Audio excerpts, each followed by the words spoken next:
ആലിൻകായ പഴുത്തപ്പോൾ കാക്കക്ക് വായിൽ പുണ്ണ് എന്നത് പഴയ ചൊല്ലാണ്. അതിപ്പോൾ ചേർന്ന് നിൽക്കുന്നത് ഇന്ത്യൻ നാഷണൽ കോൺഗ്രസിനാണ്. ചരിത്രഭൂരിപക്ഷം നേടി, പക്ഷേ മുഖ്യമന്ത്രി ആരെന്ന് തീരുമാനിക്കാൻ വോട്ടർമാർ തെരുവിലിറങ്ങിയിരിക്കുകയാണ്. പട നയിച്ചവൻ നയിക്കട്ടെ എന്ന് പച്ച മലയാളത്തിൽ എഴുതി വെച്ചിട്ടും കോൺഗ്രസ് നേതൃത്വത്തിന് നേരം വെളുക്കാത്ത പോലെ.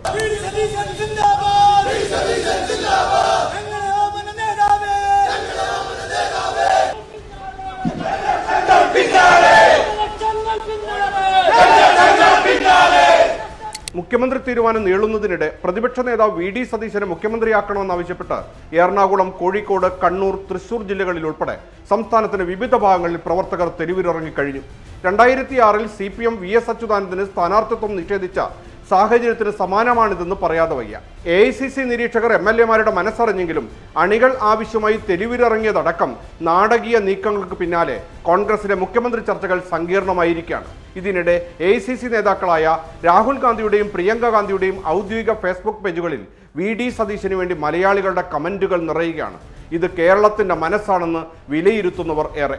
MLA-മാരുമായും ഘടകകക്ഷി നേതാക്കളുമായും ചർച്ച നടത്തി അഭിപ്രായങ്ങൾ സമന്വയിപ്പിച്ച മുഗൾ വാസനിക്കും അജയ് മാക്കനും ഡൽഹിയിലേക്ക് മടങ്ങി. മുഖ്യമന്ത്രി സ്ഥാനത്തേക്ക് പേരുകൾ ഉയർന്ന VD സതീശൻ, രമേശ് ചെന്നിത്തല, KC വേണുഗോപാൽ എന്നിവരെ ഉടൻ ഡൽഹിയിലേക്ക് വിളിപ്പിക്കും. തുടർന്ന് ചർച്ചകൾക്കും അനുനയ നീക്കങ്ങൾക്കും പിന്നാലെ ഞായറാഴ്ചയോടെ ഡൽഹിയിൽ മുഖ്യമന്ത്രി പ്രഖ്യാപനം ഉണ്ടാകുമെന്നാണ് അറിയുന്നത്. ഇതിനിടെ നിരീക്ഷകർക്ക് മുമ്പിൽ VD സതീശൻ പറഞ്ഞതും ചെന്നിത്തലയുടെ വാദവും പുറത്ത്.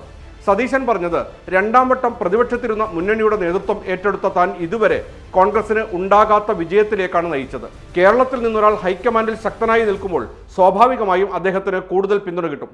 പൊതുവികാരം തനിക്ക് അനുകൂലമാണെന്നത് കാണാതെ പോകരുത്. ഘടകകക്ഷികളുടെ അഭിപ്രായവും കണക്കിലെടുക്കണമെന്നും സതീശൻ. ചെന്നിത്തല മുന്നോട്ട് വെച്ചത്, കഴിഞ്ഞ പ്രാവശ്യത്തെ UDF-ന്റെ തോൽവി പ്രത്യേക സാഹചര്യത്തിലായിരുന്നു.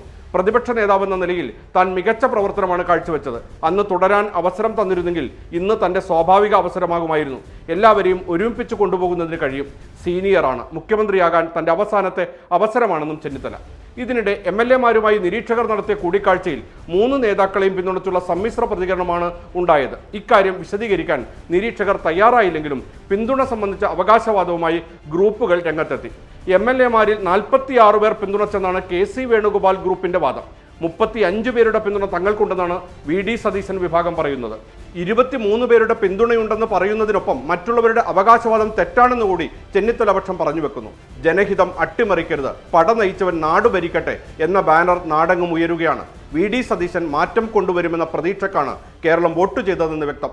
ഇത്തരമൊരു വിജയം സതീശനെ പോലെ പ്രതീക്ഷിച്ച മറ്റൊരാളില്ലെന്നതും നേതാക്കളുടെ നാളിതുവരെയുള്ള പ്രതികരണങ്ങളിൽ നിന്നും വ്യക്തമാകും.